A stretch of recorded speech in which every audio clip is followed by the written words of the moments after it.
अस्सलाम वालेकुम सितारों के सफ़र पर खुशामदीद। आज हम बात करेंगे विर्गो वालों की यानी कि कन्या राशि यानी कि बुर्ज शुमला वालों की। सैटर्न आपके सेवन्थ हाउस में आके बैठा है 29 मार्च 2025 से। लेकिन 29 मार्च 2025 के बाद 14 जुलाई तक ये यहाँ पे डायरेक्ट मोशन में बैठा रहा, जिसकी वजह से आपने देखा होगा इस विंडो में यानी 29 मार्च से लेकर 14 जुलाई तक कि आपके ऊपर मुश्किलात आना शुरू हुई। अचानक से आपकी पार्टनरशिप्स डिस्टर्ब होना शुरू हुई, आपकी लाइफ पार्टनर डिस्टर्ब होना शुरू हुई, यानी आपकी लव पार्टनरशिप्स और आपकी बिजनेस पार्टनरशिप डिस्टर्ब होना शुरू हुई। आपकी जो पब्लिक इमेज है वो डिस्टर्ब होना शुरू हुई। इसके अलावा आपकी अपनी पर्सनैलिटी पर बहुत ज़्यादा दबाव आना शुरू हुआ। ये सारी चीज़ें आपने देखी, लेकिन 14 जुलाई ऑनवर्ड्स अभी तक जो आप फेस कर रहे हैं वो अब आप अपने सिक्स हाउस वाले इम्पैक्ट फेस कर रहे हैं, क्योंकि यहाँ पे सैटर्न रेट्रोग्रेड हो चुका था। अब ये 29 मार्च को दोबारा डायरेक्ट होने जा रहा है। डायरेक्ट होगा तो ये आपको सेवन्थ हाउस के असरात देगा। सेवन्थ हाउस के साथ साथ नाइन्थ हाउस के देगा, नाइन्थ हाउस के साथ साथ फर्स्ट हाउस के देगा, फर्स्ट हाउस के साथ साथ आपको फोर्थ हाउस के देगा। तो हम इस चीज़ को डिटेल में डिस्कस करेंगे। इसके अलावा हम जुपिटर पे भी नज़र डालेंगे।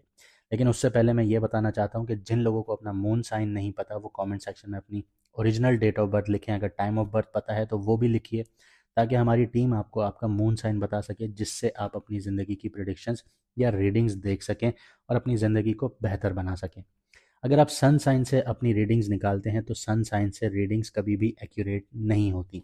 सन कुंडली में सिर्फ इतना बताता है कि आपका पर्पस क्या है इस दुनिया में आने का और आपको किस जगह पर काम करने से फेम मिलेगा। तो आइए शुरू करते हैं। तो जैसे मैंने आपको बताया कि सैटर्न 29 नवंबर को डायरेक्ट हो रहा है आपके सेवन्थ हाउस में।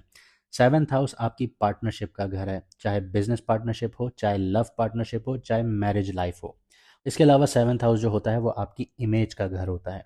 तो ये सारी चीज़ें अब डिस्टर्ब होने जा रही हैं, और अगर सही से हैंडल ना किया गया तो ये टूट भी सकती हैं, क्योंकि सैटर्न का काम है तोड़कर दोबारा बनाना। तो यहाँ पे आपको एहतियात से चलना होगा। इसके अलावा सैटर्न जो है वो आपके फर्स्ट हाउस को देख रहा है। फर्स्ट हाउस किस चीज़ का है? फर्स्ट हाउस आप खुद होते हैं, यानी आपकी पर्सनैलिटी होती है, आपका फेस है, आपकी आंखें हैं, आप खुद हैं फर्स्ट हाउस। आप दुनिया को कैसे नज़र आते हैं वो है फर्स्ट हाउस। सैटर्न यहाँ से बैठ के सातवीं नज़र से आपके फर्स्ट हाउस को देख रहा है। फर्स्ट हाउस को देखने का मतलब ये है कि अगर आपने अपना लाइफस्टाइल सही नहीं रखा, खाना अच्छा नहीं रखा, आप लोगों ने सिर्फ जंक फूड रखा, या आप लोगों ने एक्सरसाइजेज वगैरह नहीं की, अपनी पर्सनालिटी पे ध्यान नहीं दिया, तो ये आपकी पर्सनालिटी को बहुत बुरे तरीके से डैमेज करेगा। इस टाइम पीरियड में आपको इंसोम्निया, डिप्रेशन, एंजाइटी ये पीक पर लेके जाएगा, दबाव बहुत ज़्यादा देगा। इसके अलावा सैटर्न जो है वो तीसरी नज़र से आपका नाइन्थ हाउस देख रहा है। नाइन्थ हाउस जो होता है वो लक का घर होता है, वो आपकी हायर एजुकेशन का घर होता है, वो आपकी ट्रैवलिंग का घर होता है, फॉरेन से रिलेटेड ट्रैवलिंग। इसके अलावा आपके फादर का घर होता है और आपके मेंटोर का घर होता है। इस टाइम पीरियड में मैं आपको हाईली रेकमेंड करूँगा कि जो आपके मेंटोर हैं, आपके उस्ताद हैं, उनकी रिस्पेक्ट कीजिए। अगर आपके फादर नहीं हैं, अगर आपके फादर हैं तो आप उनकी रिस्पेक्ट कीजिए। अगर आप उनसे सीखते हैं, वो आपको सिखाते हैं, तो उनकी रिस्पेक्ट बहुत ज़्यादा कीजिए। वैसे भी फादर की रिस्पेक्ट करनी चाहिए। अगर नहीं है इन केस, तो आप ये मुकाम अपने मेंटोर को देंगे, अपने टीचर को देंगे, तो यहाँ पे सैटर्न जो है वो लीनियंसी रखेगा। इसके अलावा यहाँ पे आपको एक और चीज़ बता दूं कि सैटर्न आपके फोर्थ हाउस को देख रहा है। फोर्थ हाउस डैमेज होने का मतलब ये होता है कि इंसान को फ़ौरन माइग्रेट कर जाना चाहिए, वरना घर की जो ज़िंदगी है वो डिस्टर्ब हो जाती है।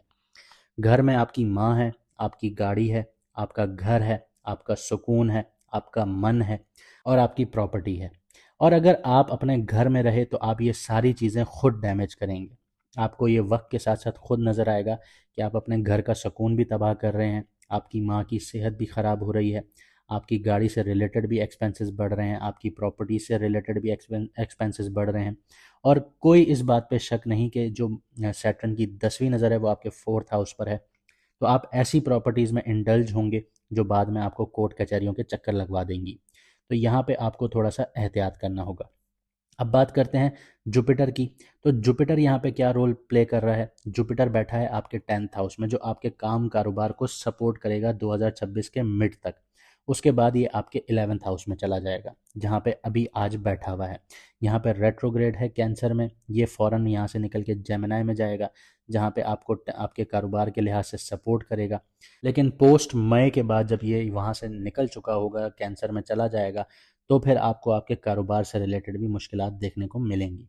तो एहतियात ज़रूरी है, ये ना हो कि आप लोग इस सैटर्न की जो डायरेक्ट मोशन को बहुत हल्के वे में ले लें, लाइट वे में ले लें, और अपना फैमिली, अपना पार्टनरशिप, बिजनेस पार्टनरशिप, अपनी लव पार्टनरशिप, ये सारी चीज़ें आप डिस्टर्ब करवा दें।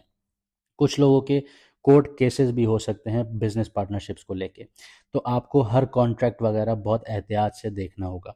आपकी जो इमेज है वो बहुत बुरे तरीके से डैमेज होगी अगर आपने सही से काम नहीं किया। ऑनेस्टी बहुत बड़ी बात है और सैटर्न आपसे मांगता ही ऑनेस्टी है।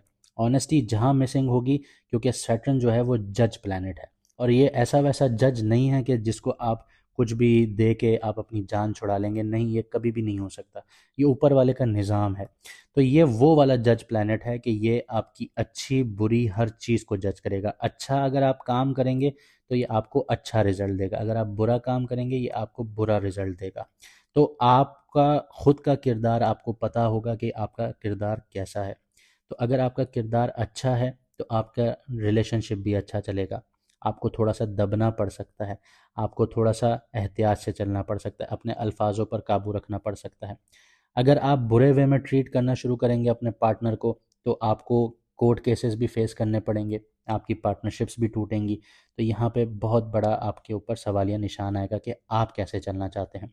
अपनी हेल्थ के लिए आपको डिसिप्लिन अप्रोच अपनानी पड़ेगी, अपना खाना पीना अच्छा करना पड़ेगा, अपनी लाइफस्टाइल अच्छी करनी पड़ेगी। अपने घर को बचाने के लिए मैं आपको मशवरा ये दूंगा कि आप फ़ॉरेन में सेटल हो जाएं। फ़ॉरेन का मतलब सिर्फ ये नहीं होता कि आप अगर एक स्टेट में बैठे हैं तो आपने दूसरी कंट्री में जाके सेटल होना है, नहीं। फ़ॉरेन का मतलब इतना होता है कि आप जिस स्टेट में पैदा हुए हैं उस स्टेट से बाहर निकल के दूसरी स्टेट में रीलोकेट हो जाएं, अगर आप अफोर्ड नहीं कर सकते। अगर आप अफोर्ड कर सकते हैं तो आप दूसरी कंट्री जाके सेटल हो जाएं, ताकि आप घर से दूर रहेंगे तो आप इस ड्रामा से दूर रहेंगे और आप इस घर को तोड़ने से महफूज रहेंगे। ये चीज़ होती है समझ कर चलने वाली। अलाइनमेंट आपको हम वक्त के साथ साथ बताएंगे। आखिर में मैं आपसे सिर्फ इतना कहूँगा कि उम्मीद करता हूँ कि आप अपनी ज़िंदगी को बेहतर बनाएंगे और जो बातें मैंने आपसे की आप उन पे अमल दरामद करेंगे और अपनी ज़िंदगी को बेहतर बनाएंगे। यहाँ पे एक छोटी सी गुजारिश आपसे ये होगी कि हमारे और भी चैनल हैं। सितारों का सफ़र हमारा पुराना चैनल रिवाइव हो चुका है, पहले टर्मिनेट था, अब रीइंस्टेट हो चुका है। तो आप उसको भी सब्सक्राइब कर सकते हैं। उस पे हमारे 24,500 के करीब आसपास सब्सक्राइबर्स हैं, आप उसको भी सब्सक्राइब कर लीजिए। बाकी हमारा सितारों का सफ़र चैनल फेसबुक पर भी है, इंस्टाग्राम पर भी है, टिकटॉक पर भी है और यूट्यूब पर भी है। आप कहीं पे भी जाके सब्सक्राइब कर सकते हैं ताकि आपका हमारा राब्ता मुनक़ता ना हो। मुझे दीजिए इजाज़त, मिलते हैं अगली वीडियो में सितारों के सफ़र पर।